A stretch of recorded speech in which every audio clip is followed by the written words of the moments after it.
अच्छे से रह रहे हैं उसको जो है पेस्ट करें लाइक उसने मुझसे काट के दिखाने हैं वो पेमेंट देखो जरा वॉइस आ रही है मेरी। आ गया अच्छा देखिए थोड़ा सा और टेक्निकल इश्यू की वजह से हम वापस आते हैं।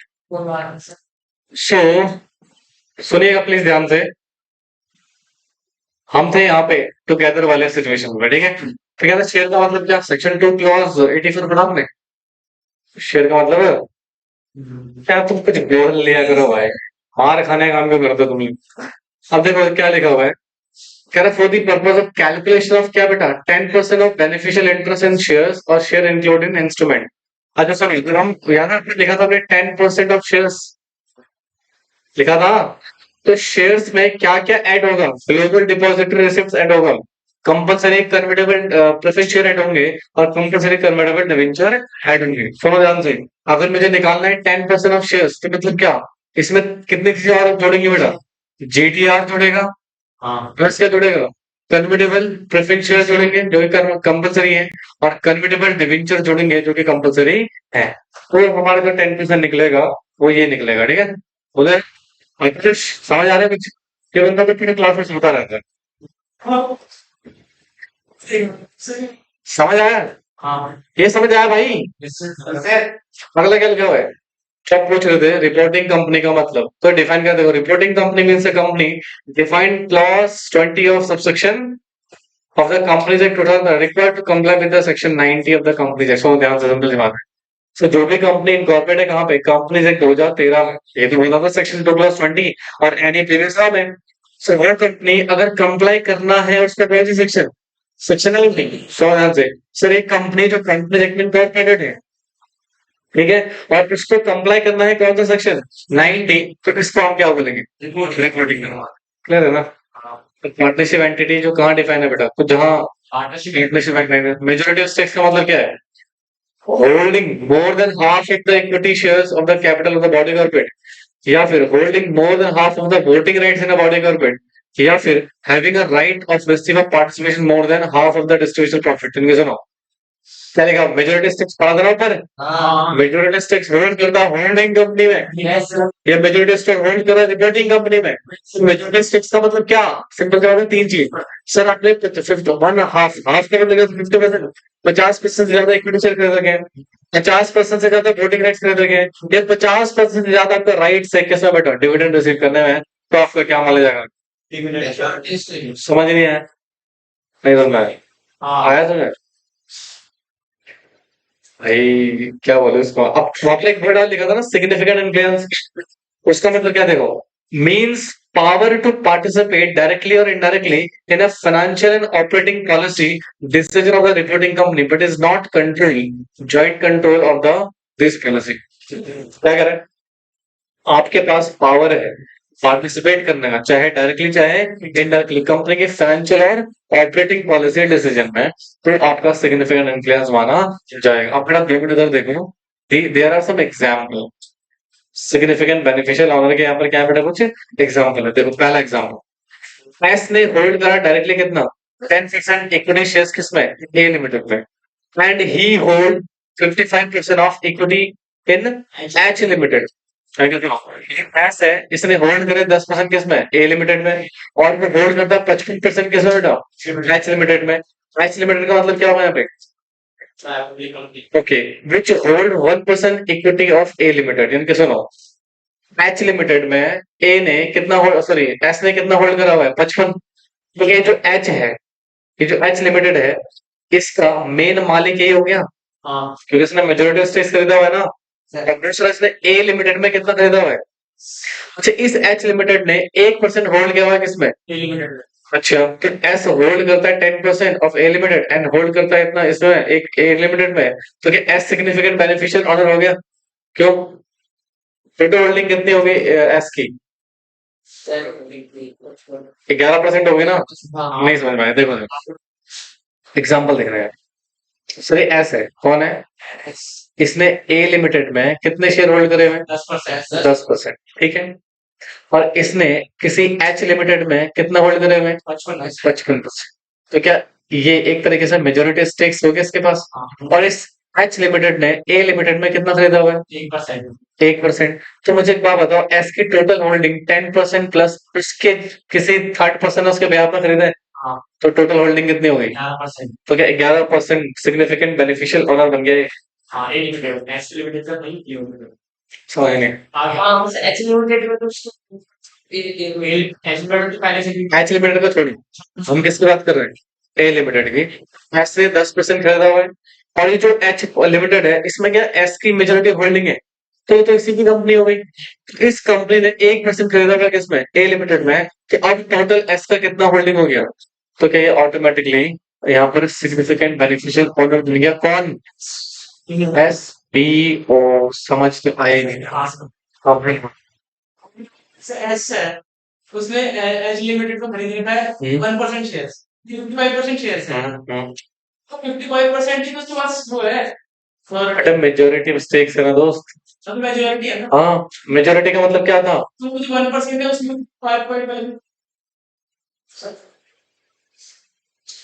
होल्डिंग सब्सिडी का रिलेशन पढ़ा आपने?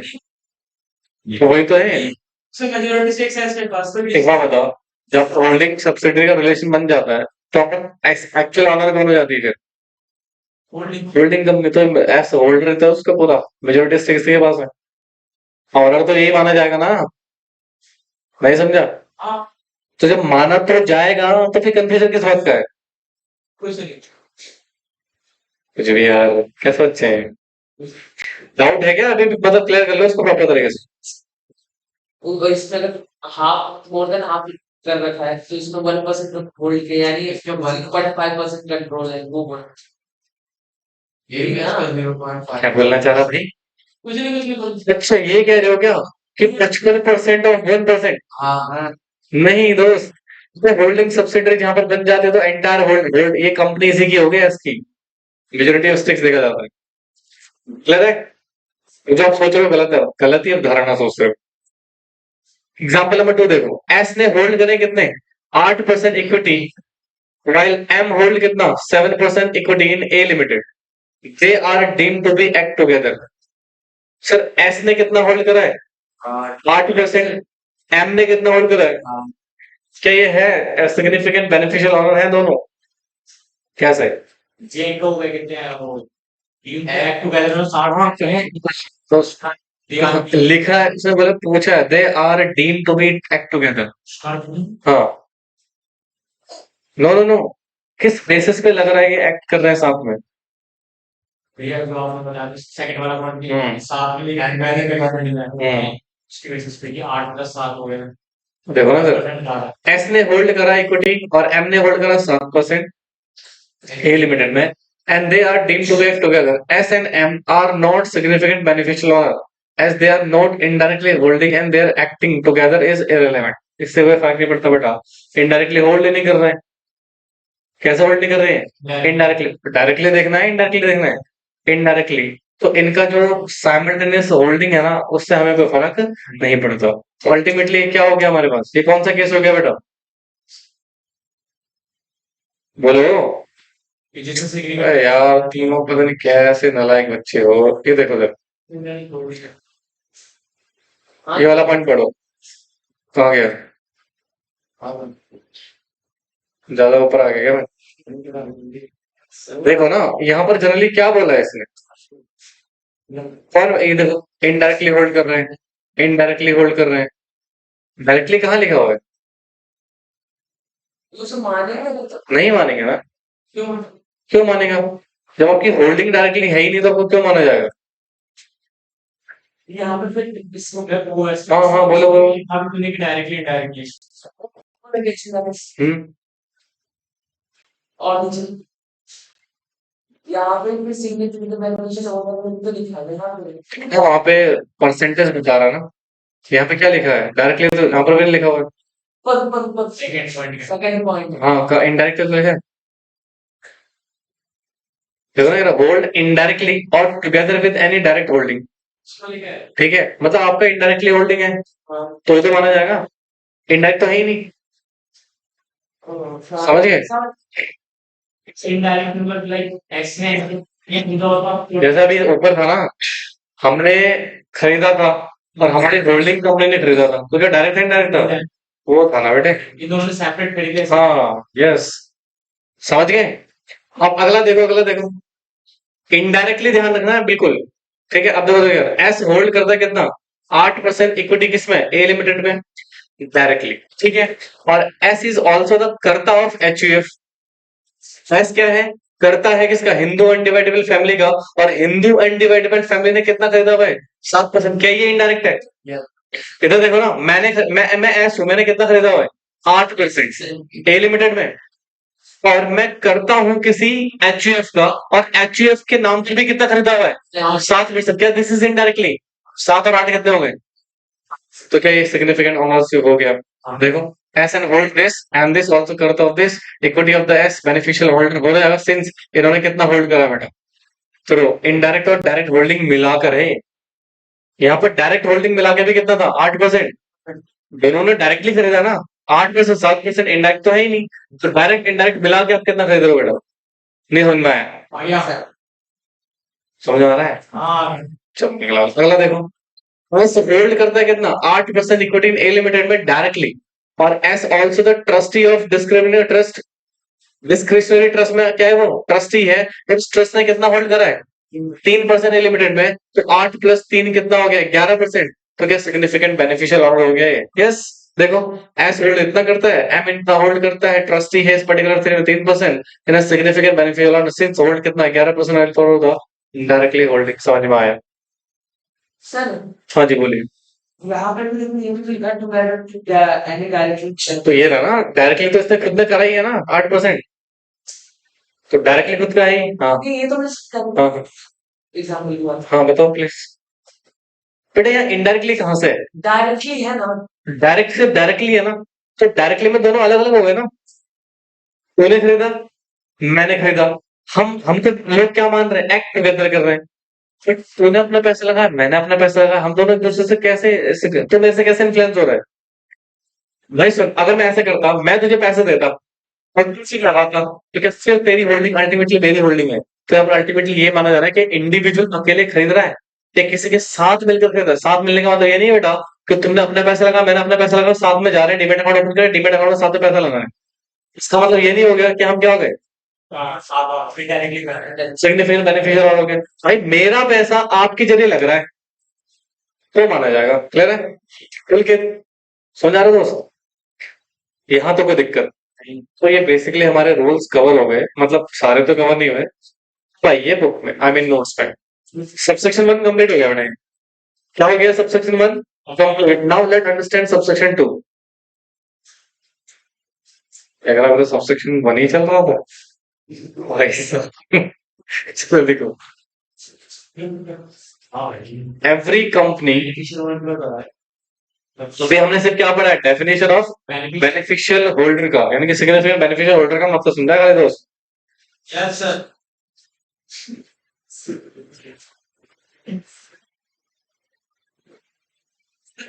ये बढ़िया आइडिया है। अब तो डेली ऐसी होगा। थोड़ा इसमें चार्ज लगा दो प्लीज। नहीं है तो सुनो। मैच तो कैसे लैपटॉप भी नहीं लेके आया। तो लाना बच्चे पे क्या करे कुछ रात को लेने वाला लेकिन ओके ओके प्लीज क्या हो गया भाई। ये तो हम सुरेंद्र कॉलेज का पता है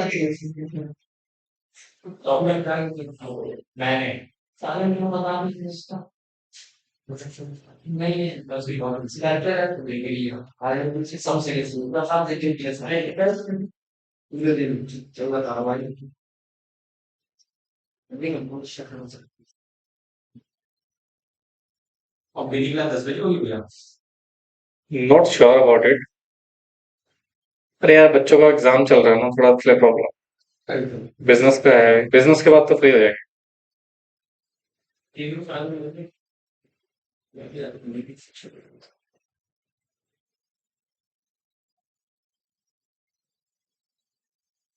मुझे तो लगता है आकाश कहीं सो ही ना जाए। क्या होगा सर। तो यार सुधर जा भाई थोड़ा।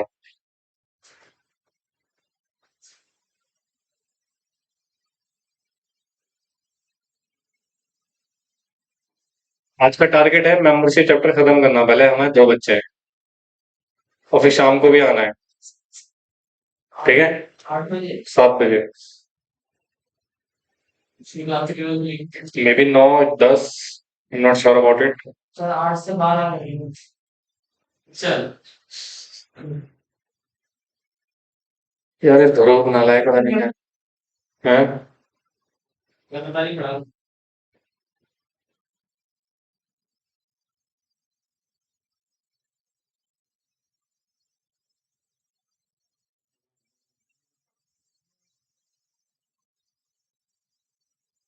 ऐसा जल्दी करेंगे प्लीज।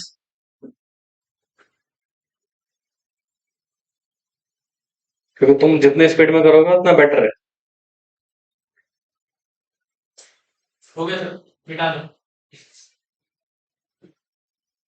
मिटा दिया तो नहीं करूँगी।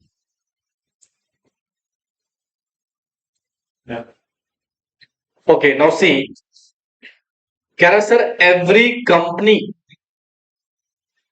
ये जनरली किस कंपनी की बात कर रहा हूं मैं? Reporting company. रिपोर्टिंग कंपनी की बात कर रहा हूं। किसकी बात कर रहा हूं? शेल मेंटेन करेगी, क्या करेगी भाई साहब? मेंटेन क्या बेटा? Registered of interest declare by individual under subsection 1, Yes. यानी कि किसके रजिस्टर्ड की बात कर रहा है बेटा ये? एस सिग्निफिकेंट बेनिफिशियल ओनर की बात कर रहा है। डिक्लेरेशन। हेलो बच्चों, हाँ जी, जो डिक्लेरेशन दे रहा है हाँ एंड जो भी चेंज हो रहा है उसमें वो भी इंक्लूड करेगा। क्या क्या नाम होगा? नेम ऑफ इंडिविजुअल, इसका डेट ऑफ बर्थ, एड्रेस या detail of ownership in the company, इस चीज को आप इसमें मेंटेन करोगे। और ये जब रजिस्टर्ड मेंटेन होगा कौन से फॉर्म में होगा? देन 3 में। किसमें होगा? देन 3 में। सुनो ध्यान से क्या करा है भैया, जो आपने क्या प्रिपेयर करा है, जो आपने सबसेक्शन 1 में क्या रिसीव करी है? डिक्लेरेशन। देन 1 में है ना, तो उस डिक्लेरेशन के हिसाब से जितने भी सिग्निफिकेंट बेनिफिशियल ऑर्डर आएंगे उन सबका क्या बनाओगे? रजिस्टर्ड मेंटेन करोगे और जो भी चेंजेस होंगे उसमें आप लिखोगे। और रजिस्टर्ड जो मेंटेन होगा किसमें होगा? देन 3 में। नहीं समझ में आया? Maintain form you. समझ में आए? मेंटेन फॉर्म करना चाहिए। सबसेक्शन 3 लिखिए।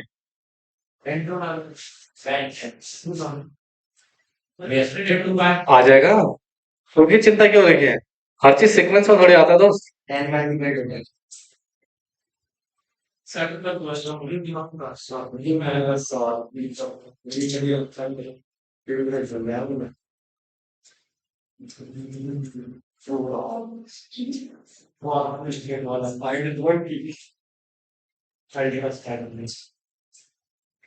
आज ये बंदा बड़ा खुश लग रहा है। कौन सा? ये रो चिड़चिड़ा रहता है, हनुमान जी का टिकट लगाएंगे तो भगवान नहीं है, पर मैं वो देख रहा हूँ कि टीका सही सही लगा के आओ, गलत लगा के आओ, हम लोग परेशान हो गए। पेमेंट नहीं लगा मैं कमेंट कर रहा हूँ, तो अप्रिशिएट कर रहा है मैं भाई, तू लगा के कल से हम भी लगा करेंगे ना, टेंशन अप्रिशिएट वाला होता है। क्या उधर का इमेजिनेशन ऐसे बेटा रावण नहीं जवाब दे भाई। सारी चीजें रिकॉर्ड हो रही है तुम्हारी आवाज में। पॉजिटिव पॉजिटिव बाइक आनी मेरे को आज आगे हो रही है payment on payment on payment of fee. वो फोन करके पूछ रहा कौन की चलो लिखा ये। हेलो, पूछ ले रही फिंगर बढ़िया सबसेक्शन 3 क्या कहता है देखिए, जो आपने रजिस्टर्ड मेंटेन करा है कहाँ पे? सब सेक्शन 2 में। कौन से फॉर्म में करा था साहब? फॉर्म बेन 3 में। इसको आप ओपन रखोगे किसके लिए? इंस्पेक्शन के लिए, by any member of the company on payment of fees. मतलब आपकी कंपनी का मेंबर, कोई भी मेंबर इस रजिस्टर्ड में क्या कर सकता है बेटा? इंस्पेक्शन के लिए कर सकता है, राइट? बट उसको क्या पे करना पड़ेगा बच्चे? सिंपल है, समझ में आ गया? Yes sir. चलो सबसेक्शन 4 लिखो।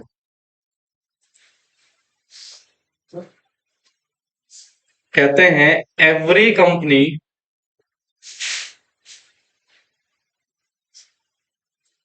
shall file a return of significant beneficial owner बेटा मैं शॉर्ट में लिख रहा हूँ, आप हो सके तो पूरा लिख लीजिएगा या शॉर्ट में लिख लो, बट याद रखना। और जो भी चेंज हो रहा है उसमें, और ये रिटर्न फाइल, रिटर्न किसका फाइल होती है जनरली? आरओसी को। अच्छा, ये कौन से फॉर्म में रिटर्न फाइल होगी साहब? देन टू में। किस में होगी बेटा? देन टू में। एंड कंटेन करेगा name, address and other details. So this is on BEN two. कौन सा फॉर्म बेटा? BEN two. बोले भाई, नहीं बोलोगे? ये तो रिकॉर्ड करके हम 3 में और फिर आरओसी को इंटीग्रेट करें 2 में। तो क्या हो गया? नहीं 3 करना चाहिए। क्यों करें? पूछा नहीं था।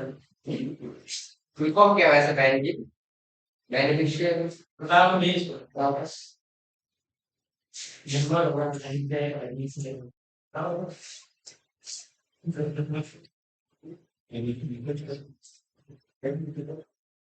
ना हम भी नहीं पता नॉलेज में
या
अच्छा देखो जरा, एक अमेंडेड सबसेक्शन है, ठीक है? कहता है, देखो सबसेक्शन 4A कहता है हर कंपनी को shall take a necessary steps to identify who is the significant beneficial owner। मतलब सर हमारी कंपनी में कौन सिग्निफिकेंट बेनिफिशियल ओनर है, इसकी आइडेंटिफाई आप करोगे और उसके लिए नेसेसरी स्टेप्स लोगे, ठीक है? In relation to company and required to him comply with the provision of this section. और उसको बोलोगे कि आप सेक्शन 90 को क्या करिए? फॉलो कीजिए। मतलब सिंपल सी बात है, जैसे फॉर एग्जांपल मैं कंपनी हूँ, ठीक है?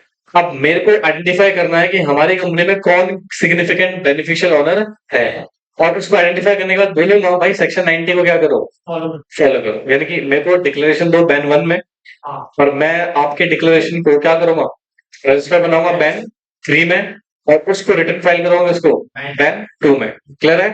तो ये आपको करना है। अब इसके लिए कंपनी नोटिस इश्यू करती है। क्या इश्यू करती है? नोटिस सबसेक्शन 5 में लिखिए। राहुल, राहुल, सुनना होता राहुल, सो तो गया भाई है।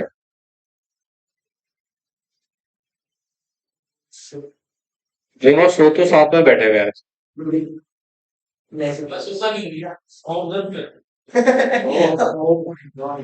ट्रांसपोर्ट कैसे बोलते हैं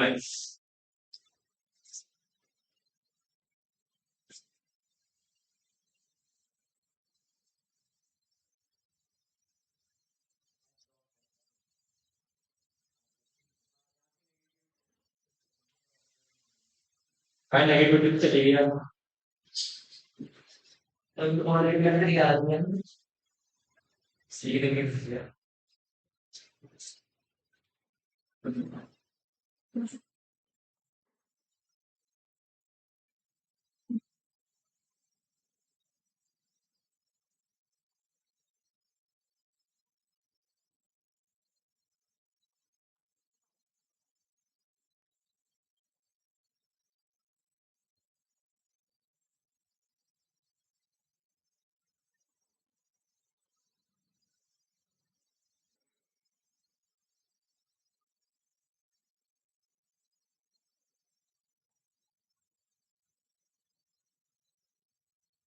लिखते रहो मेरे साथ क्वेश्चंस को फटाफट से, ठीक है?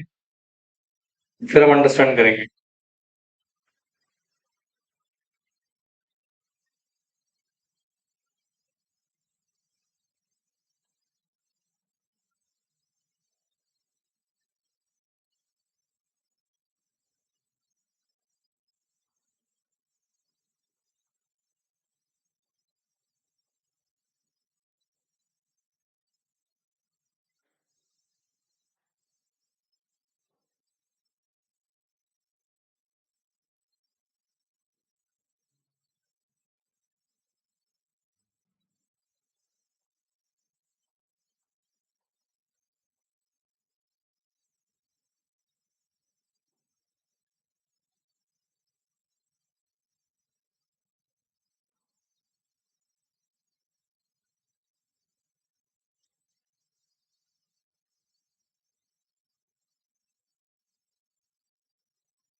कितना बैटरी बैकअप क्या भाई इसका?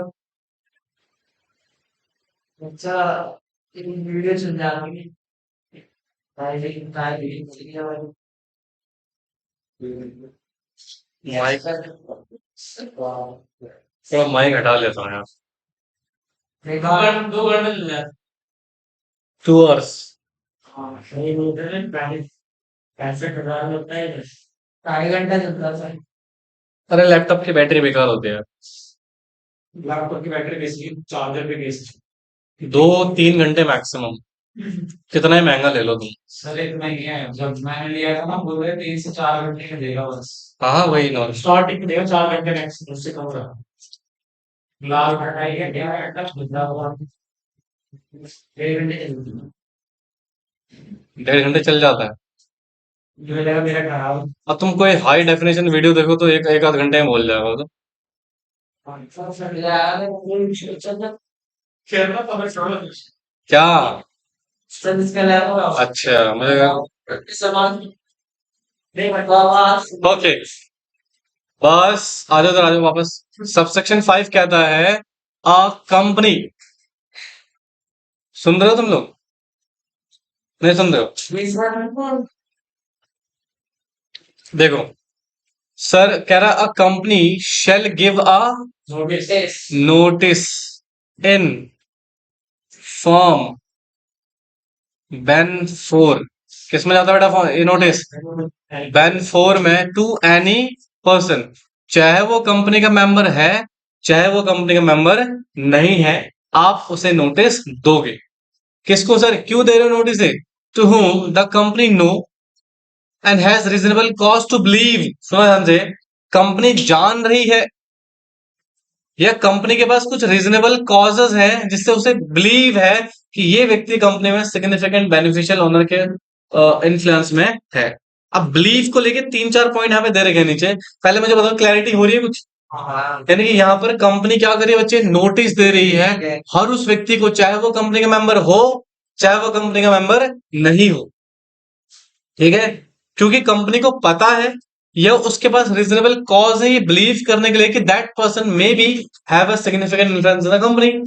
अब वो कौन कौन से बिलीविंग कॉजेस हैं देखिए। To be a significant beneficial owner of the company, मतलब बन सकता है क्या? SBO of the company. समझ ही नहीं आ रहा नालायकों के। या फिर to be having a knowledge of the identity of SBO and another person likely to have a such knowledge, मतलब जैसे रमेश को पता था कि आदर्श ने कंपनी में सिग्निफिकेंट होल्डिंग कर रखी है और मुझे ये पता लग गया, तो मैंने नोटिस किसको भेजा? रमेश को, कि भाई तुझे पता है कंपनी में कोई एक ऐसा व्यक्ति है जिसने क्या कर रखा है? सिग्निफिकेंट होल्डिंग कर रखा है, मुझे बता। ठीक है? तो ये है सेकंड पर्सन। कौन है? रमेश।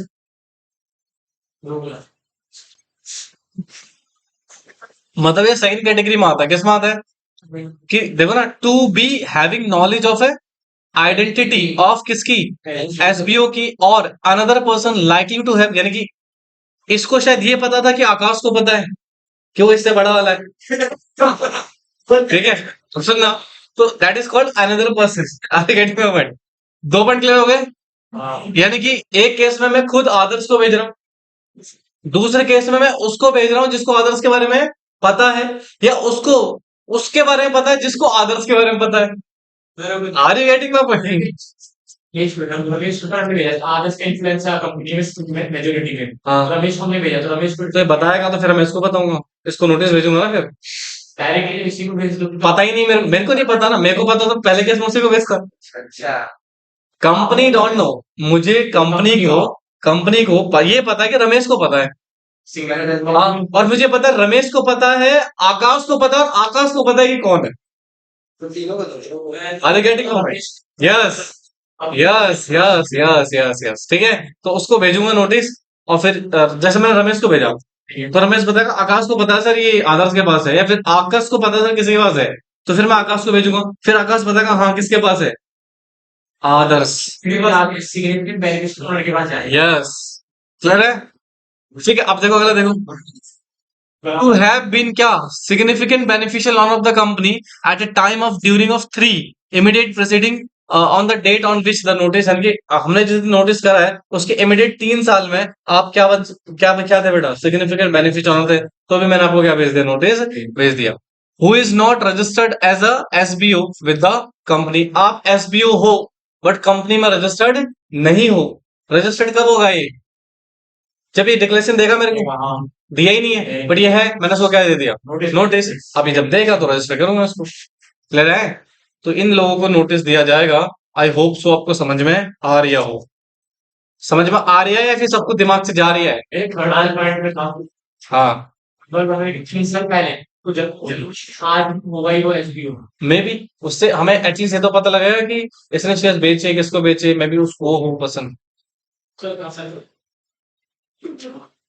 यार चलिए रजनी मुझे सही में भाई पॉलिटिक्स वाला ये अरे ना पूरा मजाक लगता है भाई द बॉयज वाली फीलिंग आ रही सर भाई बॉयज वाली फीलिंग नहीं है भाई गर्ल्स में अगर वो भी दिक्कत नहीं है और भाई बड़ा वाला तो मतलब मन को भाई फीलिंग बना था बता रहा है ना सर्टिफिकेट साहब आपके जिसको जो जो होता है उसे बताना चाहिए होता है भाई गलत कार्य में जो होता है काम में तो बोलो भाई सामने बोला है आप रिकॉर्डिंग चल रही है रिकॉर्डिंग चल रही है देखेगी और तुम जैसे लोग हो जो बताने जाओगे उसको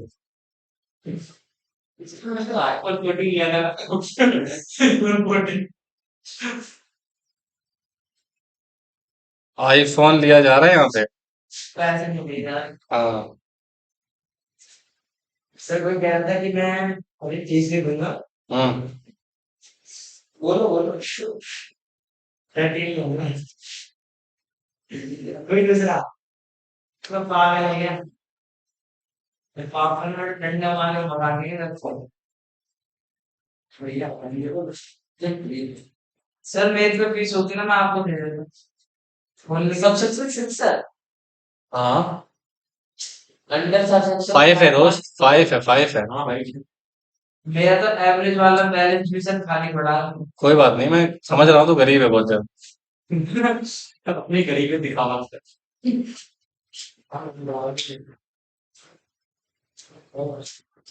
हो गया? यस सर सुनो, आपको मैंने नोटिस दिया। अब तुम्हें जवाब कितने दिन के अंदर देना है ये बताता है हमें सबसेक्शन 6। देखो, the information required by the notice under subsection 5 shall be given by the concerned person within a period of not exceeding 30 days from the notice। मतलब देखो तो, मैंने रमेश को नोटिस इशू करा। अब रमेश को जवाब देना है कितने दिन के अंदर अंदर? 30 दिन के अंदर। जिस दिन मैंने नोटिस इशू करा था वहां से 30 डेज के अंदर अंदर मेरे पास इंफॉर्मेशन आ जानी चाहिए जो मैंने रमेश से मांगी है। समझे? बोलो यार। भले ही वहां पे लिख दे सर मुझे नहीं पता, आई डोंट नो, ठीक है, बट इसको इन्फॉर्मेशन देना पड़ेगा। बोलो बेटे। सो this is it about subsection 7। क्या हो गया? यहाँ से लिख ले यहाँ से लिख ले कितना स्लो लिखते हो यार तुम। ये अपनी को ट्रेडिंग का होगा क्योंकि डेली बेसिस पे शेयर्स की ट्रेडिंग या हाँ। बेचारे नाम कुछ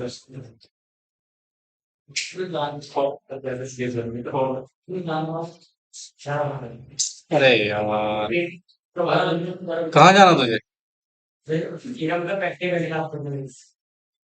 हाँ जी तो खुद चली जाएगी वो, बालक थोड़ी है। मेरी बात करो। शाम को क्लास आएगी वो? हाँ। नहीं आएगी दूसरा अभी उसके एग्जाम चलेगा ना फिर 12th में ही देगी 3 महीने बाद ही आएगा सब कुछ कब एग्जाम उसका? अप्रैल में सब 4 अप्रैल से एग्जाम उसके ये सब चला तुरंत दिए पेपर भाई देखो 10 के हाँ 10 इसकी खत्म नहीं हो रही पीएम से बात करते हैं ओपन से है ओपन से इंटरनेशनल फिक्सिंग की बात चाहिए नेशनल इंस्टीट्यूट से चल रहा है बातचीत कैरियर से बात पढ़ाई बंद कराएगी आया तो बात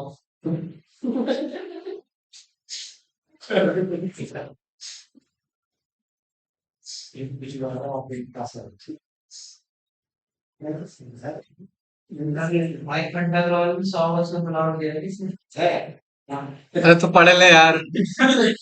इतना है तेरी भाई तेरी भाई तुम ज्यादा क्यों कोई किसी धारावाहिक में वो जो रेट पे ठीक है हाँ सभी जान और तो 15 मिनट में सॉरी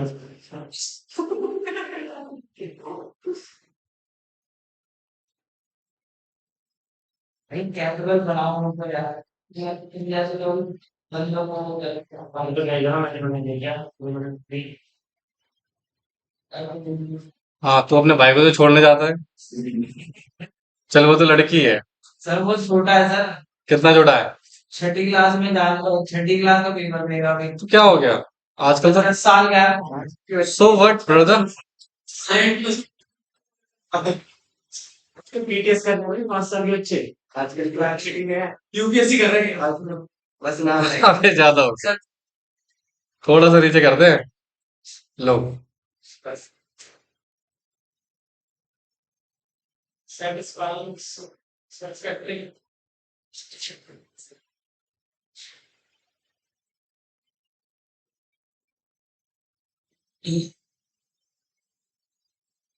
सबसे बढ़िया लगा आदर्श। शरीफ बालक है बहुत ज्यादा है।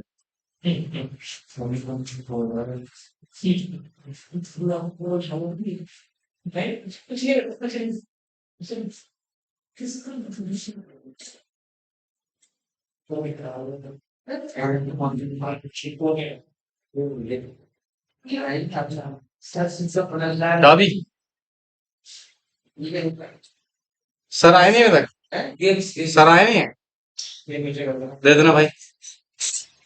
ये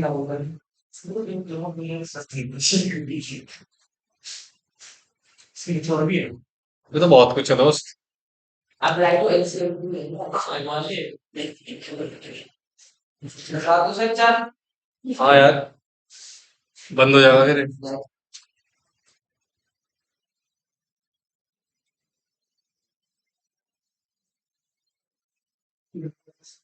Yes.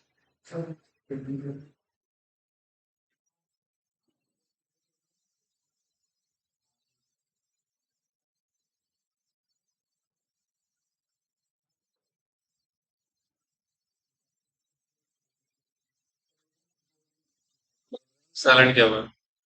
सर कहीं आपका नाम लिख दिला दो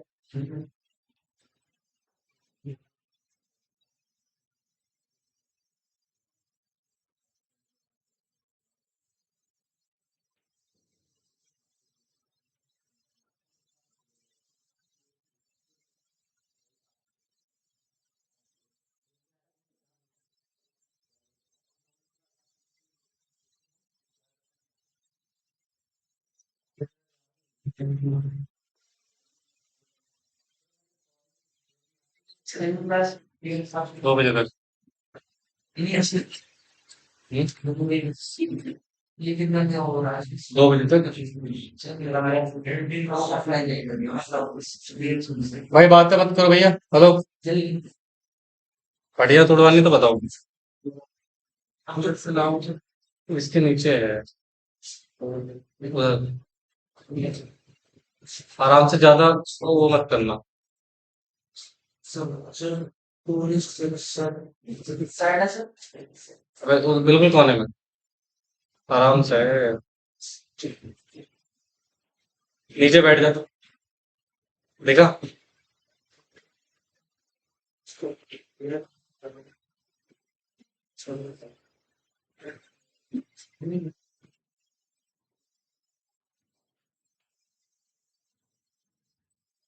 हो रहा देख लो सर।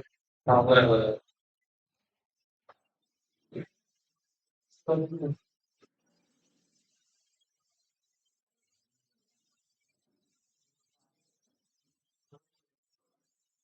फिर वाला बैटिंग हीट हो देखो सर। इधर कॉपी कर ले। यस सर खुल के तो आया। देख नहीं रहा है। देखिए, सबसेक्शन 7 क्या कहता है जी? जरा 2 मिनट इधर देखो दोस्तों। अब जैसे मान लो मैंने नोटिस भेजा, कोई जवाब नहीं आया। कोई जवाब नहीं है नहीं आया या there is a situation over there. ये जो जवाब आया वो सेटिस्फैक्टरी नहीं था। देखो तो कह रहा है द कंपनी शेल, सुना ध्यान से, where that person fail to give the company the information required by the notice within a time specified therein. मतलब कितना टाइम था बेसिकली 30 डेज। 30 दिन के अंदर अंदर आपने नोटिस का जवाब दिया, सॉरी नहीं दिया, मुझे इन्फॉर्मेशन नहीं मिली, या दिया बट वो इन्फॉर्मेशन सेटिस्फैक्टरी नहीं थी। अब जो कंपनी है ना वो अप्लाई करेगी किसको? एनसीएलटी को। कंपनी किसको अप्लाई करेगी? एनसीएलटी को। कितने दिन के अंदर? 15 दिन। 15 दिन कहाँ से बेटा? जिस दिन नोटिस पीरियड एक्सपायर हो गया, 30 डेज मान के चलूं। हाँ यार, उससे पहले भी मिल सकता है। हाँ बिल्कुल, जवाब पहले मिल गया, सेटिस्फैक्टरी नहीं मिला, वहां से 15 दिन। क्लियर है ना? हाँ। तो सर नोटिस दिया और expiry of the period specified in the notice. जो भी पीरियड स्पेसिफाइड था किसमें? नोटिस में। बोलो बेटे। हाँ जी। क्यों दे रहा हूं मैं कम एनसीएलटी को? मैं एनसीएलटी को बोल रहा हूँ सर ऑर्डर पास कीजिए। क्या बोल रहा हूं?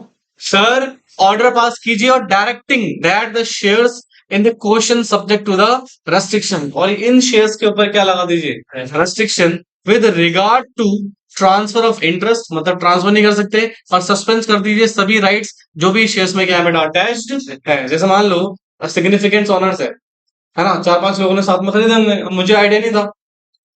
रजिस्टर्ड ऑफ मेंबर में तो इंडिविजुअल नाम लिखे होंगे ना। अगर कंपनी ने भी खरीदा है तो उसमें इंडिविजुअल नाम, मुझे क्या पता हमारा कोई इम्प्लॉई, हमारा कोई जो मेंबर है वो फलानी कंपनी में इतने परसेंट होल्ड करे रखता है और वो सिग्निफिकेंट ऑनर है। भाई कंपनी को क्या पता? बट वहां पर मुझे लग रहा है कि नहीं, किसी ने सिग्निफिकेंट होल्ड कर रखा है, अब मुझे ऑनरशिप का खतरा है कि ऑनरशिप किसी और के पास ना चले जाए। तो इस केसेस में मैं एनसीएलटी को अप्लाई करूंगा, बोलूंगा सर देखो पहले तो इसके रेस्ट्रिक्शंस लगा दो किसमें? ट्रांसफर ऑफ इंटरेस्ट में। क्योंकि देखो जितने शेयर्स की नॉलेज मुझे है वो तो मुझे पता होगा ना, इतने शेयर मेरे पास है, बट इतने शेयर पब्लिक में, अब पब्लिक में किस किस के पास है, कौन कौन सिग्निफिकेंट ऑनर, मुझे आइडिया नहीं है। तो मैं एनसीएलटी को बोलूंगा कि इन राइट्स को हम इन शेयर्स के राइट्स को क्या कर दीजिए? रेस्ट्रिक्ट कर दीजिए। क्या कर दीजिए? रेस्ट्रिक्ट कर दीजिए कि ट्रांसफर नहीं हो सकता। दूसरा, जितने भी राइट्स अटैच है किसके साथ बेटा? इस पर्टिकुलर शेयर्स के साथ, उन सभी शेयर्स को क्या कर दीजिए? सस्पेंस कर दीजिए सभी राइट्स को। समझ में आया? बोलो यार। नहीं समझ में आया? हाँ, तो आप अब अल्टीमेटली राइट्स क्या करवा रहे हो? यहाँ पे सस्पेंस करवा रहे हो सबसेक्शन 7 में। अब जरा 8 में आइए फटाफट से। अब जैसे ही एप्लीकेशन रिसीव हुआ एनसीएलटी को, ऑन एनी एप्लीकेशन, किसको रिसीव हुआ है बेटा? एनसीएलटी को।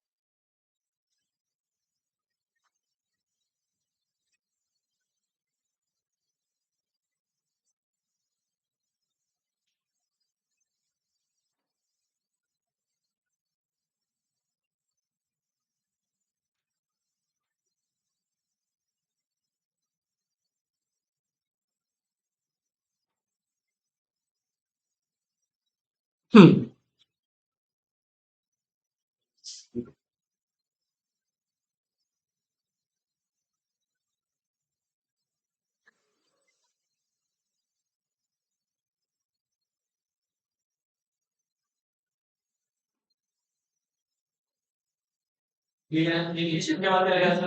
ओबीएच।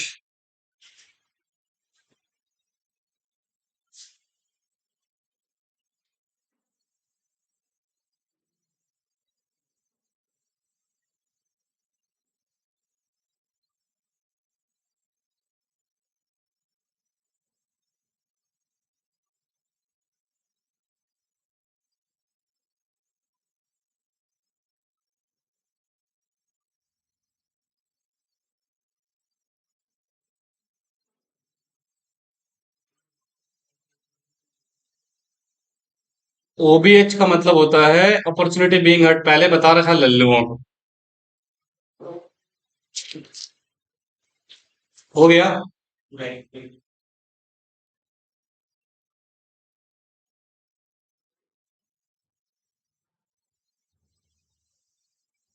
अबे कहाँ गए? भाग तो नहीं आगे से? छोड़ दे रहे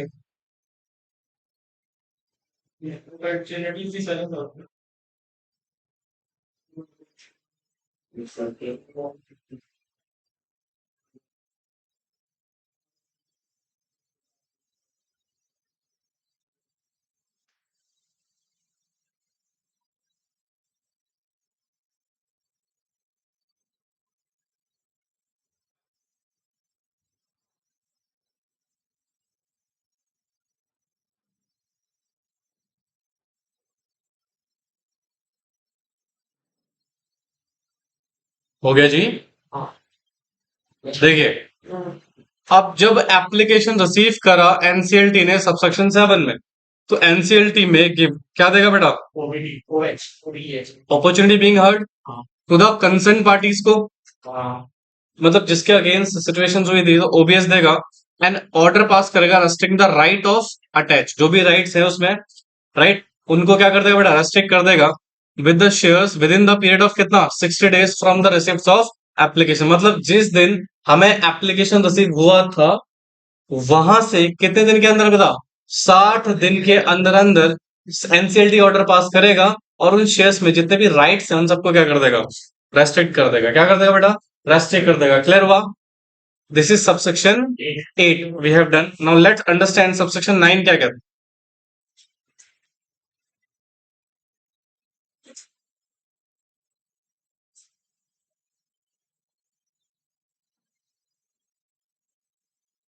समझ आ रहा भाई? हेलो?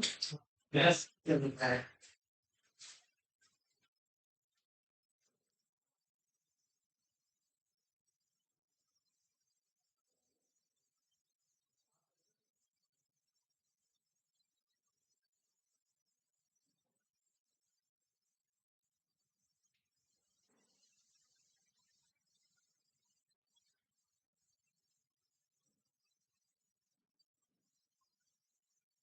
अरे तो उसको यहीं बुला लेना, यहाँ से चला जाइयो।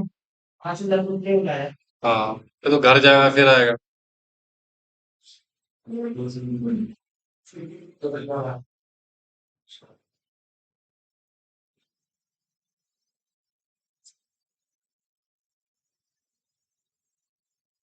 और उसमें लास्ट में इसमें जा रही है या पढ़ती है वहां जा रही है वहां सेंचुरी मिला है क्या? लेकिन तो सेंटर बहुत मजबूत देते हैं। क्या भाई मेरे से दूर नहीं गया होगा कोई। मैं गया था भैया पता कहाँ? हाँ भाई, नहीं गए, आपसे दूर नहीं गए। गए नहीं हम भाई, हम गए नहीं। वजीराबाद। मतलब उसके 6 के 6 एग्जाम जो है ना पूरा रमजान में होंगे वो के लिए। उधर हमारी चीज से वही मैं चल लूंगा तू मारेगा तो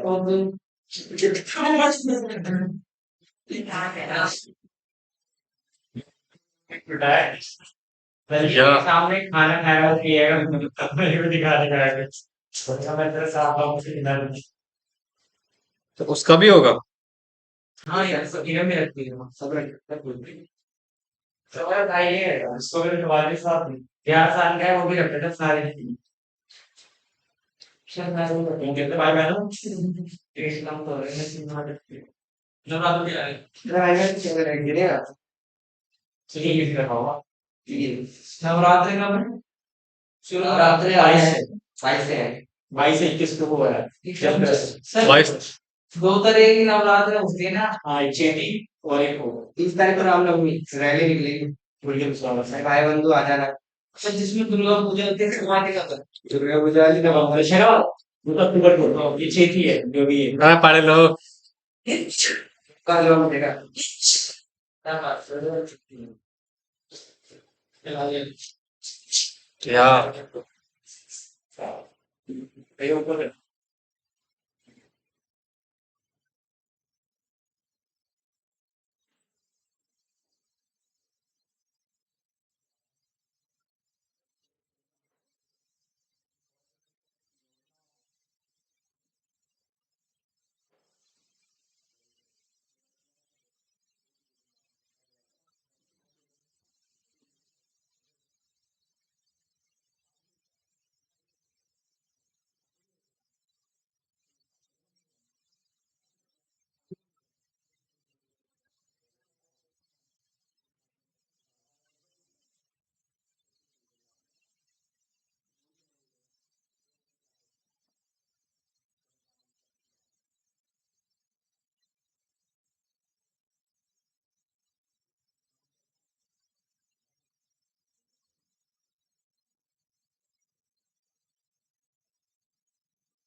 कॉपी किया जी?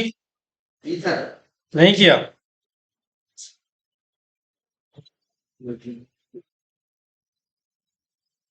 ओ राहुल, राहुल, समझ आ रहा है कुछ? पूछ लूं?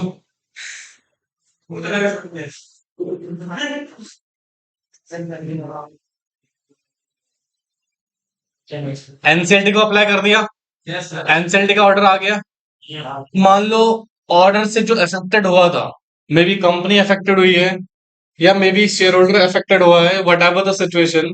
नाउ आप एनसीएलटी से रिक्वेस्ट कर सकते हो कि सर प्लीज इस रेस्ट्रिक्शंस को क्या कर दीजिए, हटा दो। तो हटाने के लिए हम सबसेक्शन किस में फाइल करते हैं?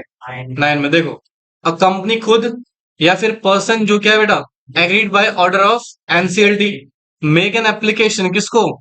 एनसीएलटी को। किसके लिए बेटा? रिलैक्सेशन या लिफ्टिंग द रेस्ट्रिक्शन जो प्लेस करी गई किसमें? सबसेक्शन 8 में। जो आपने रेस्ट्रिक्शन लगाई है उन रेस्ट्रिक्शंस को क्या कर दो साहब? हटा दो साहब। क्या कर दो? हटा दो। और ये एप्लीकेशन फाइल करने का टाइम कितना बेटा?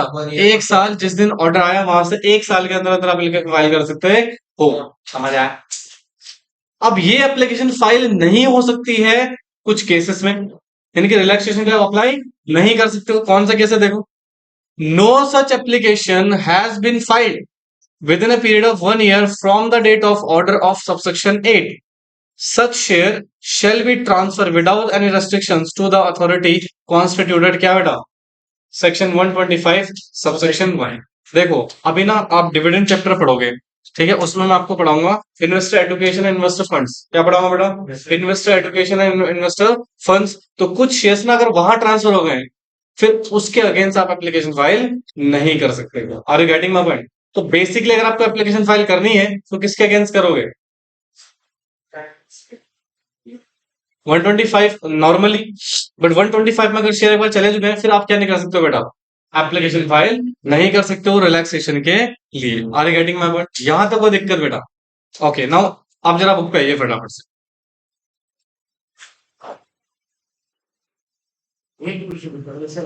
एक साल तक हम एप्लीकेशन फाइल कर सकते, लाइक 1 साल का रेस्ट्रिक्शंस, उससे हम एप्लीकेशन फाइल कर सकते हैं। तो रेस्ट्रिक्शंस के आंसर परमानेंट रहेगी। तो शेयर्स बेटा वो शेयर ही आपके नहीं है, वो कहाँ जा चुके हैं? इन्वेस्टर एडुकेशन फंड में। तो वो शेयर्स पे आपका कोई रोल ही नहीं है फिर। वो फिर किसका हो गया? गवर्नमेंट का हो गया। वो पढ़ेंगे, मैं कह रहा हूँ ना, तब क्लियर होगा जब हम क्या पढ़ेंगे? Section 125 obligation of significant beneficial owner, rule 3 of company significant beneficial rule 2018।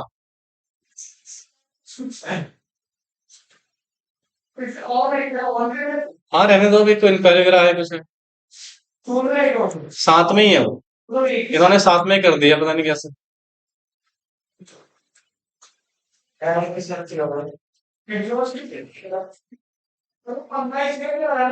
वो भी लगेगा, हाँ लगेगा अभी। नहीं नहीं, वो तो अलग था, वो अलग था। हाँ हाँ हाँ हाँ हाँ, उसने छोड़ा हुआ पॉइंट बस अटैच करना है। देखिए, initial disclosure on commencement of this, जब ये रूल आए थे बेटा, तब कह रहे every individual who is significant beneficial owner reporting company को वॉज टू फाइल अ कौन सा फॉर्म? बैन 1 में डिक्लेरेशन देगा कितने दिन के अंदर? 90 डेज के अंदर from the commencement of this rule. यानी कि सुनो, पहली बार जब हमें क्या देना था बेटा? डिक्लेरेशन देना था। तो जिस दिन ये रूल कमेंस हुए वहां से कितने दिन के अंदर देना था बेटा? उसके बाद आप कितने दिन का टाइम होगा? 30 दिन का। जो मैंने आपको पढ़ाया वो कितने दिन था? 30 दिन। उस सेकेंड दिन सब्सिक्वेंट टाइम। बट जब एक्ट कमेंस हुआ तो कितना टाइम दिया था? क्या? 90 दिन का। जिस दिन एक्ट आया, यानी कि सॉरी, जिस दिन रूल आए वहां से 90 डेज के अंदर आप बैन 1 फाइल करोगे। क्लियर है? नहीं समझ में आया? ओके, तो फर्स्ट टाइम में कितना टाइम पीरियड है? 90 डेज। सेकेंड टाइम में मतलब फिर तो 30 डेज ही चलता रहेगा। Okay, duty of reporting company, क्या रिपोर्टिंग कंपनी बेटा बैन 2 में रजिस्टर्ड मेंटेन करेगी? बैन 2 में क्या करेगी बेटा? रजिस्टर्ड मेंटेन करेगी। बोलो यार, बैन 2 में था क्या था? सॉरी, बैन 3 में। ये तो बैन 2 में क्या जाता था? Return, return sorry return. तो यहाँ पर रिटर्न फाइल करेगी बेटा। हाँ जी। नोटिस किस में देगी बेटा? बैन 4 में। कहा गया? पता नहीं, इसमें लिखा नहीं है क्या? कोई बात नहीं। तो ये बैन 4 में क्या जाएगा बेटा? नोटिस क्या, ये बता चुका आपको। हाँ जी। अब सुनो ध्यान से, further according to section 95, section 90 subsection 5, क्या था सबसेक्शन 5 में बेटा? अबे नोटिस दे रहे थे ना लल्लू, किस किस को नोटिस दे रहे थे, ये सारा ड्रिल लिखवा चुका ऑलरेडी डन है। हाँ ये भी हो चुका है। सबसेक्शन 5 रूल 7 इसमें कवर हो गया है। आप बेन 4 में नोटिस दोगे और रेस्ट्रिक्शन सस्पेंस के अप्लाई करोगे एक्सेट्रा एक्सेट्रा, सब कुछ पढ़ा चुका हूं। Done done done done done done done done done. ठीक है। ओके, रजिस्टर्ड किस में मेंटेन होगा? बेन 3 में। डन। अब सुनो, दिस इज वेरी इंपॉर्टेंट। क्या लिखा हुआ है? Non applicability of rule. देखिए sir, as per rule 8 of company significant beneficial owner rule 2018 shall be made.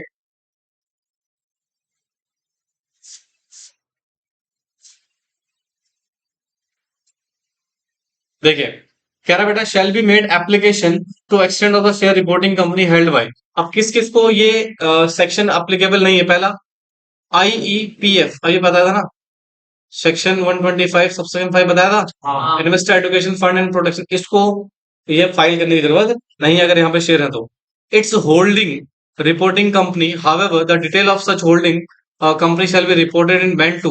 मतलब होल्डिंग कंपनी है तो उसको भी देने की जरूरत नहीं है। सेंट्रल गवर्नमेंट स्टेट गवर्नमेंट को देने की जरूरत नहीं है। रिपोर्टिंग कंपनी और बॉडी कॉर्पोरेट और entity control by the central government, तो गवर्नमेंट कंपनी तो पहले एग्जाम्पटर थी ना, और कोई रेगुलेटरी बॉडी है तो देखो ना, सेबी रजिस्टर्ड क्या? Investor vehicles such as mutual fund को, अल्टरनेटिव इन्वेस्टमेंट फंड्स को, रियल एस्टेट इन्वेस्टमेंट को, इंफ्रास्ट्रक्चर इन्वेस्टमेंट को रेगुलेटेड बाय सेबी, इनको भी देने की जरूरत नहीं है। या investment vehicle regulated by RBI और IRD, इनको भी देने की जरूरत नहीं है। क्लियर है?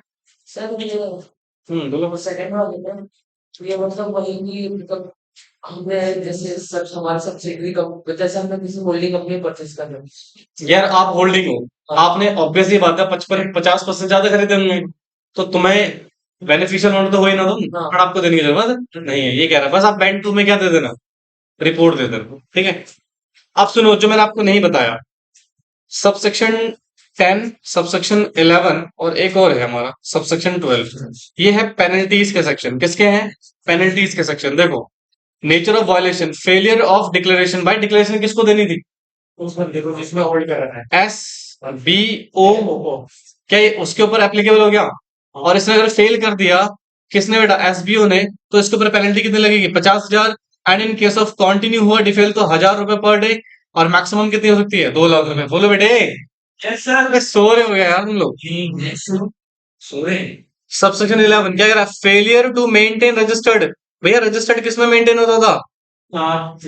पैन 3 में। और कंपनी, क्या कंपनी के ऊपर लगेगा ये? हाँ तो कंपनी ने फेल कर दिया रजिस्टर्ड मेंटेन करने में, तो लायबल टू पेनल्टी कितना? 1 लाख रुपए।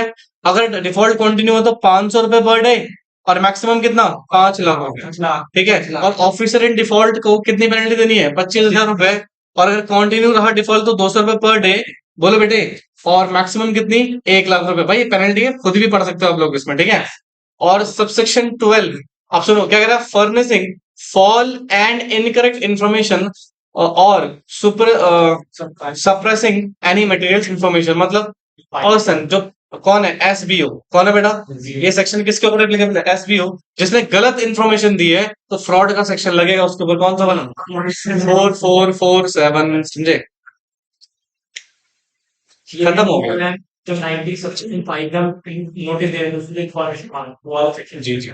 तो ये 90 हमारा सेक्शन 90 क्या हो गया यहाँ पर? समाप्त हो गया। एंड होपफुली आपको समझ में आया हो। बस आप चैप्टर चिल्लर सा बचा हुआ है ये। हाँ ठीक है। क्या rectification of registered of member बता चुका हूं? याद है आपको? सेक्शन 59 में आपको बताया था। याद है कुछ? मेंबर के रजिस्टर्ड को हम क्या कर सकते हैं? रेक्टिफाई कर सकते हैं। देखिए, the registered of member of company contain, क्या कंटेन करती है? नाम, address, occupation if any etcetera.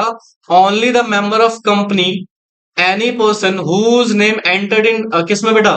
Registered of member में by company consider to be member, although it may not own shares which are shown in his name of the registered member. भाई याद है रोहन वाला case? इतनी से नाम रह गया था, राइट? हाँ जी। तो उस केस में भले इसके पास शेयर नहीं थे, बट स्टिल इसको क्या माना जाएगा बेटा? कंपनी का मेंबर माना जाएगा। On the contrary, a person whose name not entered in registered of member is not considered member. और जिसका नाम मेंबर में नहीं है, रजिस्टर्ड ऑफ मेंबर में जिसका नाम नहीं है, तो उस व्यक्ति को हम मेंबर नहीं मानेंगे। यार company, even though he is hold the shares of the company. आप सुनो जान, क्या इनजस्टिस नहीं, क्या न्याय हो रहा है, अन्याय हो रहा है, अन्याय हो रहा है सर। ओमिशन, गलती से आपने व्यक्ति का नाम ऐड कर दिया जबकि वो शेयर होल्डर नहीं है, आपने नाम हटा दिया जबकि वो शेयर होल्डर है, तो क्या उस रजिस्टर को रेक्टिफाई करना पड़ेगा, चेंज करना पड़ेगा? तो सेक्शन 59 कुछ बेसिक सिचुएशन बताता है, सुन लीजिए क्या कहता है।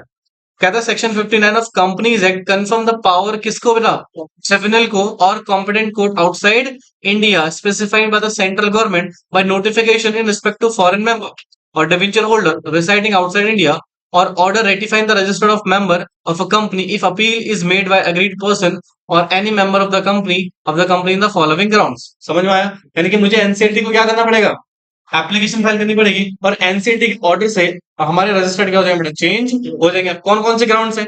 Where name of person without sufficient cause entered in registered office, sorry registered of member में, मतलब आपने शेयर होल्ड करे नहीं है बट आपका नाम कहाँ पे लिखा हुआ है, रजिस्टर्ड ऑफ मेंबर में, तो उस केस में आप एनसीएलटी को अपील करके बोलो साहब नाम हटाओ मेरा, मैं कंपनी का मेंबर नहीं हूं, नाम हटाओ मेरा। दूसरा, where his name after having the entered in the office omitted without sufficient cause, नाम था हटा दिया, हाँ उस सिचुएशन में आप फाइल कर सकते हो।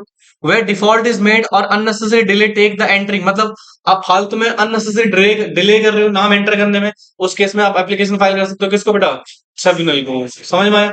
फिर कहते हैं दिस में happen where a person has transferred his shares according to the law, मतलब जब ये प्रॉब्लम तभी होती है जब हम क्या करते हैं बेटा, ट्रांसफर ऑफ शेयर्स करते हैं। क्या करते हैं, ट्रांसफर से पहले क्यों छेड़ेगी कंपनी रजिस्टर्ड को, आपने शेयर ट्रांसफर करा बट कंपनी एंटर नहीं कर रही है, एंटर कर रही है, डिले कर रही है, या गलती नाम एंटर कर दिया, भैया आदर्श ने शेयर बेच दिया था रोहन को बट अभी भी नाम किसका है, आदर्श का ही है, रोहन का नाम उसमें नहीं है, तो रोहन बोलेगा नाम ऐड करो, आदर्श बोलेगा नाम हटाओ, ये एप्लीकेशन किसके पास जाएगी बेटा, ट्रिब्यूनल के पास। ट्रिब्यूनल के बाद जब एप्लीकेशन आई तो after hearing the parties to the appeal for rectification और registered of member, either dismiss कर देगा अपील को या डायरेक्ट करेगा transfer and transmission shall be registered by the company. सुनो, या तो क्या करेगा बेटा, आपकी अपील को डिसमिस कर देगा, आप तो अपील है, या क्या बोलेगा, एक्सेप्ट करेगा और कंपनी को ऑर्डर देगा या तो नाम हटाओ या तो नाम क्या करो, ऐड करो, और कंपनी को 10 दिन के अंदर अंदर फ्रॉम द रिसीवर ऑर्डर उसकी डायरेक्शन फॉलो करनी है। समझ में आए? बोलो भाई। हाँ जी। Provision of this section is shall not strictly right of the holder of the securities, ये फालतू का पास आगे पढ़ लेना। अगर कॉन्ट्रवेंशन हुआ तो पेनल्टी लगेगी, हाँ जी, तो पेनल्टी प्लीज पढ़ लीजिएगा, क्या पेनल्टी है क्या पेनल्टी है, कंपनी के ऊपर लगेगी, डिपॉजिटरी के ऊपर भी लग सकती है एज द केस में भी, और एक आईडी में। समझ आया? सेक्शन 55 जनरली किसकी बात करता है, रेक्टिफिकेशन। अब आता है राइट्स ऑफ मेंबर, क्या था बेटा, राइट्स ऑफ मेंबर। क्या मेंबर के कुछ राइट्स होते हैं, अधिकार होते हैं? हाँ, अच्छा मुझे बात बताओ, छोड़ो उसको, मुझे एक बात बताओ, क्या राइट्स है? सर डिविडेंड रिसीव का राइट है, अगर कंपनी डिक्लेयर कर रही है तो। क्या वोटिंग राइट्स है? हाँ। सर क्या कंपनी बोनस शेयर अगर इशू करे तो राइट है? हाँ। क्या नोटिस ऑफ जनरल मीटिंग का राइट है? तो इसका मतलब कंपनी में मेंबर के बहुत सारे राइट्स होते हैं। देख, when once a person become a member, he is entitled to exercise all rights of the member until he cease to be member of the according with the provision of this act। मतलब जब तक आप member हो आप member के right exercise कर सकते हो, once you are cease to be member then you cannot exercise the right of member. कहते हैं the appointment of receiver, attachment of the shares, pledge and taking over the management of the company, the holding of shares another company will not be alter the position so long person name stand registered of the books of the member even he sold the shares of the certificate blank deed alone he entitled to right exercise membership। तो मतलब simple सी बात है, क्या करें बेटा, आपका नाम किस में है बेटा, रजिस्टर्ड ऑफ मेंबर में, भले आपके शेयर ट्रांसफर हो चुके हैं बट स्टिल राइट्स किसको मिलेंगे बेटा, मेंबर को ही जिसका नाम है। बाकी बेसिक सिचुएशन है बेटा, इसको प्लीज रीड कर लीजिएगा। राइट्स आपको पता ही है, नीचे इसमें राइट्स लिखे हुए, क्या राइट लिखा बेटा, इंडिविजुअल राइट। देखो, member of company enjoy certain rights in their individual capacity which they can enforce individually, these rights are contractual rights and can not be taken away except the written consent of the member. मतलब ये rights contractual हैं, इनको हम हटा नहीं सकते हैं, but हाँ अगर हटाया तो किसकी, मेंबर की कंसेंट लेनी पड़ेगी। यस, तो राइट टू रिसीव कॉपीज, क्या बेटा, copy of financial statement including consolidated financial statement, auditors report, every other document required by law annexation. ये राइट टू रिसीव डॉक्यूमेंट से पहला राइट। दूसरा, एवरेज फाइनेंशियल स्टेटमेंट राइट और auditor reports और listed company, report of cost auditor, notice of general meeting, ये सब कौन receive कर सकता है, मेंबर। बोलो बेटे, हाँ, right to inspect the statutory registered और रिटर्न्स। क्या पढ़ा था हर जगह आपने इंस्पेक्शन का राइट? मेंबर के पास क्या राइट है इंस्पेक्शन करने का? हाँ, वही दे रखा है। Member have right to inspect the following document. क्या क्या इंस्पेक्ट कर सकते हो बेटा? Debenture trust deed, registered of charge, copies of contract employment, shareholder minutes book, registered of contract, registered of director K MP के registered etcetera etcetera etcetera. बोलो बेटे।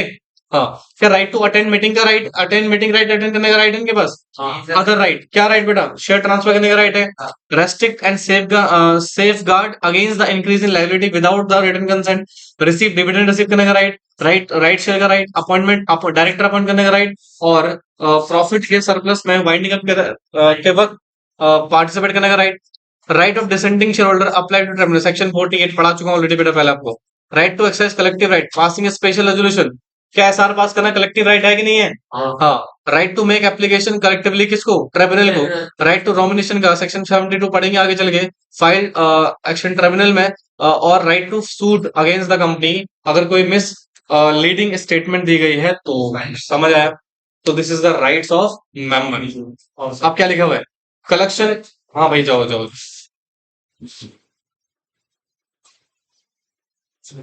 ये क्या थे कंपनी के इंडिविजुअल। भाई देखो जो बेसिक हमने पढ़े ना, इनसे बेसिक कॉन्सेप्ट देखे।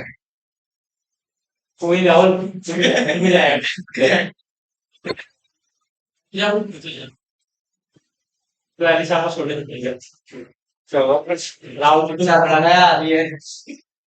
क्या लिखा हुआ है? Collection membership right. Generally collective right का मतलब क्या होता है बेटा? क्या एसआर और ओआर जो होता है वो क्या कलेक्टिव राइट है? ऑर्डिनरी रेजोल्यूशन क्या मिल के पास होता है? स्पेशल रेजोल्यूशन क्या मिल के पास होता है? बोले यार। हाँ सर, सिंपल सी बात है। यहाँ पर मेजोरिटी के केस में क्या होता है बेटा? हाँ, तो यहाँ पे सुनो, कलेक्टिव राइट का मतलब है डेमोक्रेटिक राइट। क्या है बेटा? Democratic right. सर हम मान के चलेंगे मेजोरिटी ऑफ शेयर होल्डर जो काम कर रहे हैं, it is correct until unless अगर वो अपोर्सिव है तो उस केस में सेक्शन 142 सॉरी 241 245 देखेंगे।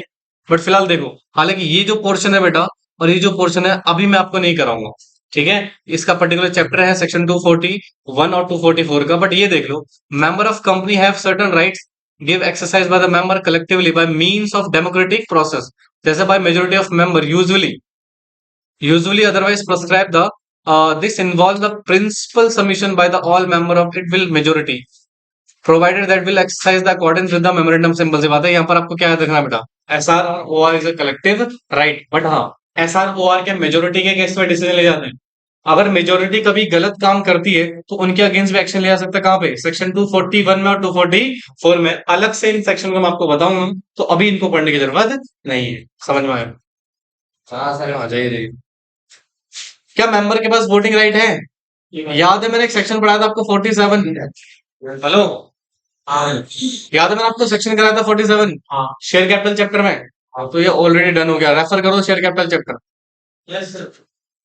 Yes sir. क्या? अच्छा, ये सेक्शन 48 भी हमने पढ़ लिया है। सेक्शन 48 नहीं याद आ रहा? हल्का सा थोड़ा बहुत क्या एड कर? Variation of share holders rights. हाँ, चेंज होते रहते हैं दोस्त राइट्स। याद है ट्रिब्यूनल के पास एप्लीकेशन फाइल करते थे वेरिएशन करने के लिए, कहा था ना? तो उसको भी लिखो, रेफर शेयर कैपिटल चैप्टर। पहला वाला कहाँ है करना? शेयर कैपिटल चैप्टर यार, वही तो कराते हैं। अब क्या रहा है? Shareholder presumptive right with regard to further issue of shares. बेटा मुझे एक बात बताओ, जब राइट शेयर्स या कुछ भी कंपनी में काम किया जाता है, किससे पूछा जाता है? शेयर होल्डर से। क्या ये उसको अपोज कर सकते हैं? अपोज कर सकते हैं भाई। अगर कंपनी को डिसीजन ले रही है तो उस डिसीजन में इंटरफेयर करने का राइट होता है इनका। देखो, to preserve share holder proportional dividend या लिक्विडेशन या voting rights, preempted rights are often recognised but their existence scope can be affected by provision of the article. However, Section 62 of Companies Act secure the shareholder preemptive rights with regard to the further issue of shares by company in section laid down. बेटा याद है आपने पढ़ा था वहां पर कि जब हमारी शेयर कैपिटल चेंज होती है वे need approval of ordinary resolution. याद है ना? इंक्रीज इन शेयर कैपिटल में क्या होता है? ओआर पास होता है। ये सेक्शन 62 आपने पढ़ा था, जहां पर सेक्शन 62 में क्या पढ़ा था हमने? राइट शेयर्स और एम्प्लॉय स्टॉक ऑप्शन और प्रेफरेंशियल अलॉटमेंट। क्या वहां पर मेंबर, हाँ मेंबर चाहे तो अलाउ कर सकते थे, मेंबर चाहे तो डिसअलाउ कर सकते थे। This is also we have done. कुछ नहीं है बेटा, बस रीड कर लेना इनको। ये जो सेक्शन है 72, इसको रेफर करो डेविंचर चैप्टर। कहाँ पढ़ाऊंगा सेक्शन 72 को? क्योंकि डेवेंचर में मैं सेक्शन पढ़ाऊंगा आपको 71 और उसी के साथ मैं आपको क्या करा दूंगा 72। ठीक है, बोलो भाई। लाइबिलिटी ऑफ मेंबर पढ़ा चुका हूँ ऑलरेडी। कहाँ पढ़ा बताओ? Depending on the company, company limited by shares है तो up to amount unpaid value of the shares. अगर company limited by guarantee and having share capital हो, yes yes, done done done बेटा, done done. Variation of shareholder rights, again this is done. Section 48 done. Share capital chapter. Shareholder democracy क्या मालूम है, बताओ बताओ democracy क्या होती है? Equal voting.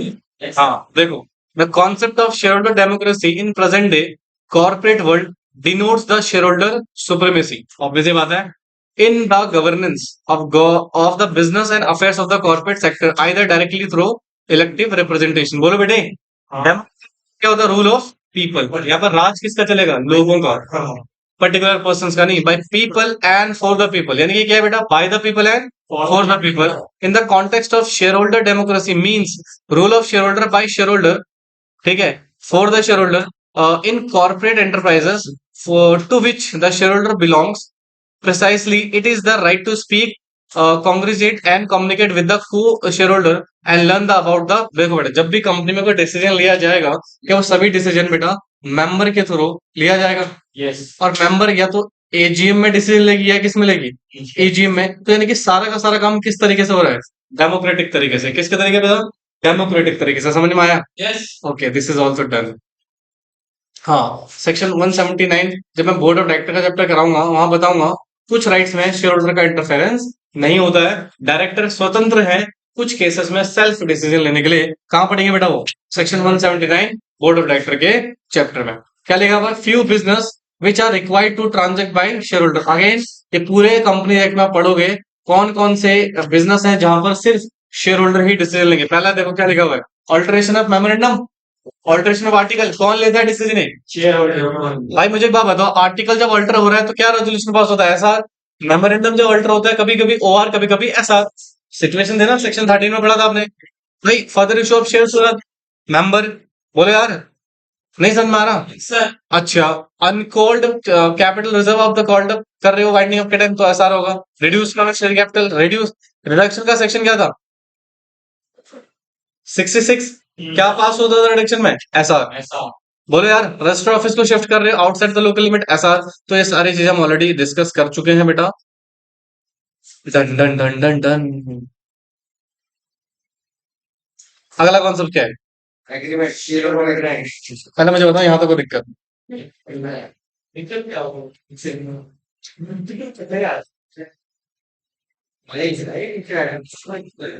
भाई देखो, जो चीजें आप ऑलरेडी पढ़ चुके हो ना उनको यहाँ पे दोबारा पढ़ के कोई बेनिफिट तो वैसे भी नहीं है।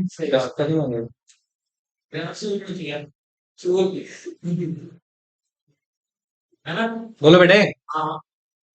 तो इसलिए थोड़ा सा हमने उसको स्पीड बेसिस में करा है।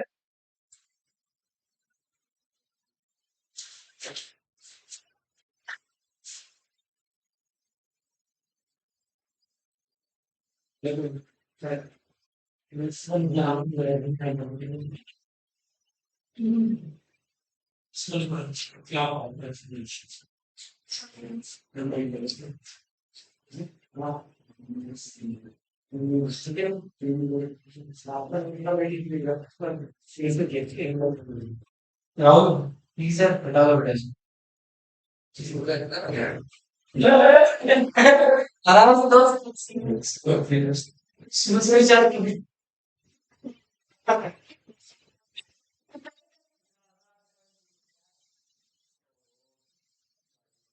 चलिए, वेरी नाइस।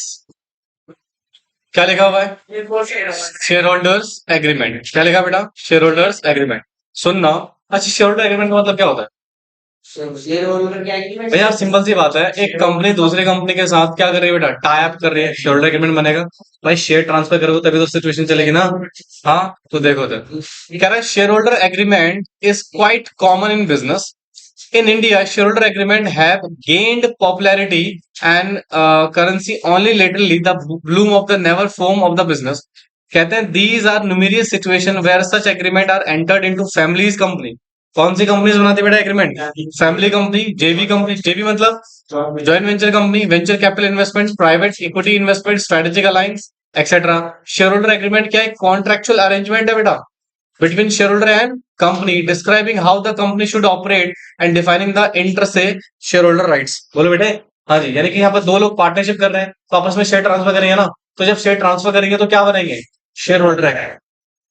नहीं समझ में आ रहा? बोलो बेटे। क्या एग्रीमेंट राइट्स एंड ऑब्लिगेशन बताएगा कंपनी के और शेयर होल्डर के? हाँ जी sir, share holder agreement are the result of क्या बेटा, mutual understanding among the share holder of the company to which the company generally become the consisting party. Such agreement is specifically drafted to provide the specific right, impose the definite restrictions। यानी कि simple सी बात है sir, ये agreement हम किस लिए लगा रहे हैं बेटा? कुछ स्पेशल राइट्स के लिए और कुछ रेस्ट्रिक्शन के लिए हम ऐसा एग्रीमेंट बनाते हैं। Enforceability of share holder agreement. Share holder agreement की इन्फोर्सिबिलिटी क्या है? अब यहाँ पे कुछ केस लॉज है, क्या दे रखे बेटा? कुछ केस लॉ देखो। Though the international view is split but the large extent court are inside toward the favouring the share holder agreement. यानी कि यहाँ पर कोर्ट्स का व्यू है किसको लेके बेटा? शेयर होल्डर एग्रीमेंट को लेके। बोलो। हाँ, they are not found detrimentally to minority share holder rights in leading the case of कौन सा बेटा? Russell versus Northern Bank Development Corporation. कहते हैं the House of Lord found that the company can not deprive itself of its power by altering the constitution. The member of company could agree in shareholder agreement to how they are exercise their voting rights in the US court have largely accept the shareholder agreement। देखिए simple सी बात है, court ने बेटा देखो इसका legal provision नहीं है कोई, कंपनीज एक्ट में कहीं पर भी डिफाइन नहीं है क्या बेटा शेयर होल्डर एग्रीमेंट, बट क्या कोर्ट के द्वारा एक्सेप्ट किया गया है। हाँ जी, तो this is the basic situation. Again इसको रीड कर लीजिएगा। आप में से कितने लोगों ने जिन्होंने वीटो पावर के बारे में सुना है? नहीं सुना है। बताओ क्या होता है वीटो पावर? वैसे वीटो पावर मैंने उससे रेफरेंस में सुना है, यूएन। कोई नहीं, वही रेफरेंस बताओ। जैसे कि यूएनएससी होता है ना, यूएन सिक्योरिटी काउंसिल, तो उसमें 5 परमानेंट मेंबर है, रशिया, अमेरिका, ब्रिटेन, मतलब यूनाइटेड किंगडम, फ्रांस और चाइना। इनके पास परमानेंट वीटो मेंबरशिप है। कोई भी रेजोल्यूशन अगर आता है ना, जी, तो अगर ये चाहे तो कोई भी रोक सकता है। अगर एक ने भी वीटो पावर यूज कर ली तो वो रेजोल्यूशन आगे मतलब सिंपल से आप ये कह रहे हो कि किसी चीज को रोकने का राइट, रेस्ट्रिक्शन राइट। अब यार वीटो पावर यहाँ पर दिया गया तो सुनो जरा ध्यान से। कहता है सर अ वीटो, अ लैटिन, क्या लिखा हुआ है? आई फॉरविड। क्या लिखा हुआ बेटा? आई फॉरविड इज द पावर टू, क्या लिखा बेटा? Unilaterally stop an official action. मतलब ये पावर है जो किसी काम को क्या कर सकते हैं बेटा? रोक सकते हैं। जैसे इंडिया को वीटो पावर मिलने वाली थी, यस, बट क्या चाइना ने टांग अड़ा दी? हाँ जी। और एक ग्रुप है, क्या बोलते हैं उसको, nuclear power supply group, UN में। उस ग्रुप में भी इंडिया की एंट्री होने वाली थी, बट क्या चाइना ने फिर उसमें टांग अड़ा दी? अगर उसमें एंट्री हो जाती तो क्या इंडिया न्यूक्लियर पावर को यूज कर सकता था इलेक्ट्रिसिटी बनाने के लिए बेटा? यस, बट अभी नहीं कर सकता। समझ कुछ याद है? तो वीटो पावर का मतलब सर ये होता है कि सर आपके पास सुप्रीमेसी ऑफ पावर है कि आप किसी ऑफिशियल एक्शन को क्या कर सकते हो? रोक सकते हो। तो कहते हैं specifically the entrenchment of legislature, a veto may give power only to stop changes, रोकने के लिए बेटा, ठीक है। Does allowing its holder to protect the status quo. बेटा सम टाइम क्या होता है ना, मान लो कंपनी में गलत एक्शन लिए जा रहे हैं, तो उसको फटाफट से रोकने के लिए हम क्या कर सकते हैं बेटा? वीटो पावर का इस्तेमाल कर सकते हैं। Companies act introduce various provision to essentially bring a gap between the protection of welfare of the minority share holder. किसकी प्रोटेक्शन के लिए बेटा? माइनॉरिटी शेयर होल्डर के प्रोटेक्शन के लिए। सेक्शन 1956 में भी राइट था, और 2000 as per the company share holder who hold क्या बेटा? Majority of shares rule the company. The majority principle is recognise the landmark case हुआ था बेटा, कौन सा? Forbes versus Harbottle. The decision taken by the majority of share holder was binding on the किसके ऊपर बेटा? यानी कि सर इसमें क्या होता था, जो majority of share holder decision लेंगे वो किसके ऊपर एप्लीकेबल हो जाएगा? माइनॉरिटी के ऊपर। Now this principle has been replace by the minority share holder have been a greater power under the Companies Act 2013, यानी कि 1956 में क्या था, अगर मेजोरिटी पावर ने क्या ले लिया बेटा डिसीजन, तो माइनॉरिटी के ऊपर एप्लीकेबल होगा। बट 2013 में अगर वीटो पावर का कॉन्सेप्ट है, राइट, वीटो पावर देखो डायरेक्टली तो नहीं दिया जाता, सेक्शन मैंने आपको बताया सेक्शन 241 244 क्लास सेक्शन, तो उसके साथ बेटा वीटो पावर एक्सरसाइज करी जा सकती है, जहां पर माइनॉरिटी पावर रोक सकता है किसको, मेजोरिटी को काम करने के लिए। वीटो पावर और राइट्स देखो, a right is inherited. Shareholder rights refers to the right inherited in the constitutional document of the company and provided by law. The power has been gesture on the provision of law.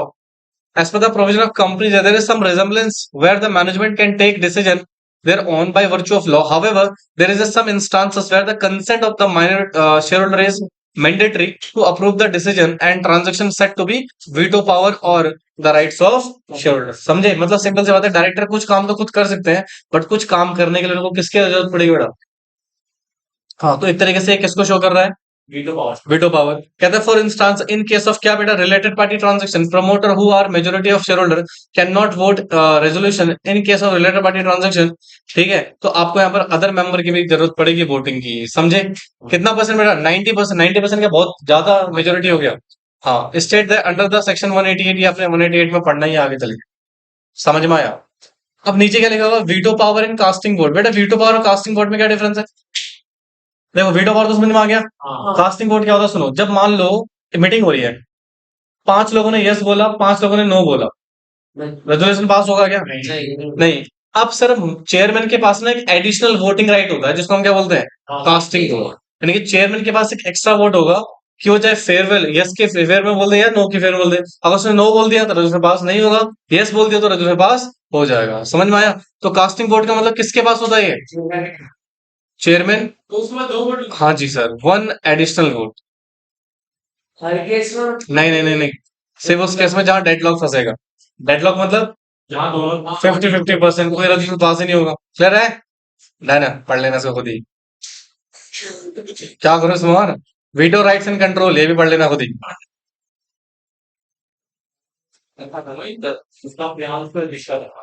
क्या section 44 पढ़ा चुके हैं, hello. Assignment of share in the company, क्या share transfer हो सकते हैं। हाँ sir, section 44 कहता है कि जो शेयर होते हैं वो क्या होते हैं बेटा, मूवेबल प्रॉपर्टी क्या होते हैं, और मूवेबल प्रॉपर्टी इजीली ट्रांसफरेबल है, बट सिर्फ एक केस में छोड़ के। कौन सा case, private company. Private company में क्या शेयर ट्रांसफर रेस्ट्रिक्शन होती है। तो इसके साथ मेंबरशिप चैप्टर हमारा खत्म हो गया बेटा। अच्छा सुनो, मैं आपको पहले भी बोला, अभी दोबारा बोल रहा हूँ कि जितने भी ड्राफ्ट है ना, वो मैं एक क्लास लूंगा आपकी अलग से ड्राफ्टिंग की, जिसमें हम सारे ड्राफ्ट के बारे में चीजें अंडरस्टैंड करेंगे। एग्जाम में ड्राफ्ट आ सकता है, ठीक है। तो इसके साथ बेटा हमारा मेंबर चैप्टर यहाँ पे खत्म हो गया, fill whole and sole. Thank you so much.